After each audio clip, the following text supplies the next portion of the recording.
Like, you know, we mentioned the hobby fed thing before. Like, why did you get so triggered by that though? Because it's like, yeah, but people are gonna talk shit, bro. Like, why do you care? Yeah, true. No, you're right. Fucking why do I care? Like, you know what I mean? Question. Anthony who said, like, bro, yeah, there you go. Because I got a question. If it's another promoter, I only want to see their books and see that they're making money, and then it's not a hobby fed for them. Then if they are, I'll listen. Yeah, exactly right. Exactly right. Like if anyone who doesn't have TV or fucking wrestling is small business, and most small businesses are hobbies. Whether it's your local jewelry person who's selling shit online or like shit bracelets or whatever, it's a local small business. Like it is what it is. Like and that's exactly what we're doing. And you're not even giving it a chance to grow. And I guess that's why I get angry at it. And I guess because for me, like I've probably spent 10 hours a week on this thing, in conjunction with not the time that I train or do anything like that.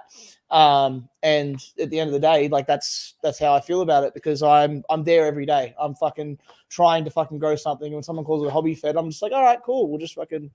But dude, let's look at it for real, bro. Like, is there a fed in Australia that is paying any performer a full-time living, or even sustaining themselves where they can make one person, like where you can turn around and say, all right, my job is a professional wrestling promoter. That is my full-time Monday to Friday 9 to 5 job.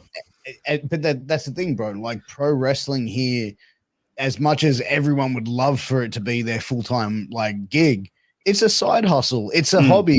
Not a hobby. It's something that people are striving towards to get to a goal. And that's the same thing as a podcast. You know what I mean? Like I'm doing this because I want to grow and get bigger and all that sort of stuff. And I get why people would want to do that through wrestling as well, because that's their dream.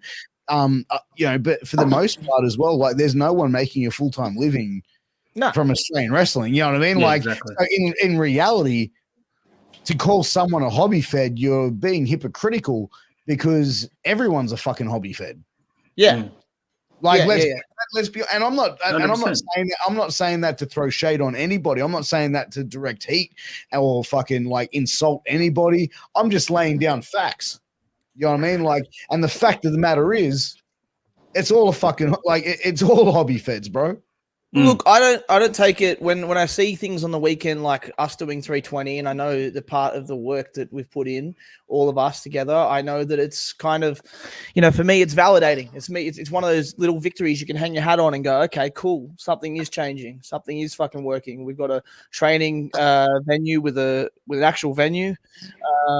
There's an actual venue and a roof over it. Sorry, guys.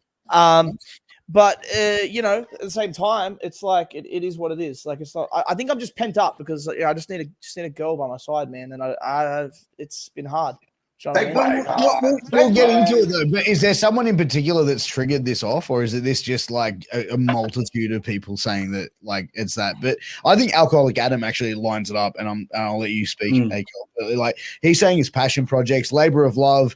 Yeah, I mean, calling everyone a hobby fed. Yeah, look, I think it's probably like a labor of love for the most part. Same with the podcast. It's, I consider podcasting at the moment, it's not making me a full-time living. So it's a hobby. It's a side project. It's a labor of love. Yes. Labor of love, passion project, whatever you want to call it, hobby. It's not a bad thing. It's facts. Until we can build something that is bigger, and that's what we're planning to do. So who's triggered this off? Who's upset you? What do you mean? Who's triggered? Oh, Mitch Christian's triggered it. It was quite obvious. Hold on. Did he turn around? Wait, no. My turn to talk. Did you turn around and Mitch Christian turned around and said, "Oh, it's nothing but a hobby fed"? Pretty much. What the hell is he running? It wasn't directly to me. Exactly. What the hell is anyone running? Like, I don't see him like drawing 500-600 people at Padstow like every month. And if it wasn't a hobby fed, why isn't he running every week, every 2 weeks? He's running one show a month. Like he might have said it out of his own frustration too. So I'm not going to hold it against the guy. Sure, I actually quite like the guy. I have no problems with him. I've always been very cordial with him. It's been fine. Can I just say, like, the last time the three of us were on a podcast together, I was saying, like, man, like, I'm like, fuck, bro, the drama. Yeah, I didn't give a fuck. Like, I'll see Mitch, I'll shake his hand, whatever. Like, it's fucking wrestling drama. And then, like, the first episode back, man, just yeah. Oh yeah, someone else is bagging them out, just not on their own podcast. Oh no. And I'll requote myself. Shane O'Reilly loves me. They were bagging him out too on their pod as well. Really? What'd you do to him? What? Oh, mate, you wouldn't believe it. All right. So what it is apparently, so a bloke that's, shaped like a dead set babushka doll, has turned around and apparently knows my inside and outs of training, and I'm not trained, and I'm this and I'm that, but I got a tick of approval from a bloke that's been wrestling internationally for 20 years, so I think I'm okay. But, it is what it is. He's the man. He's great. He's unbelievable. He's the man. Got to listen to him. Yeah. And there's no real ill will.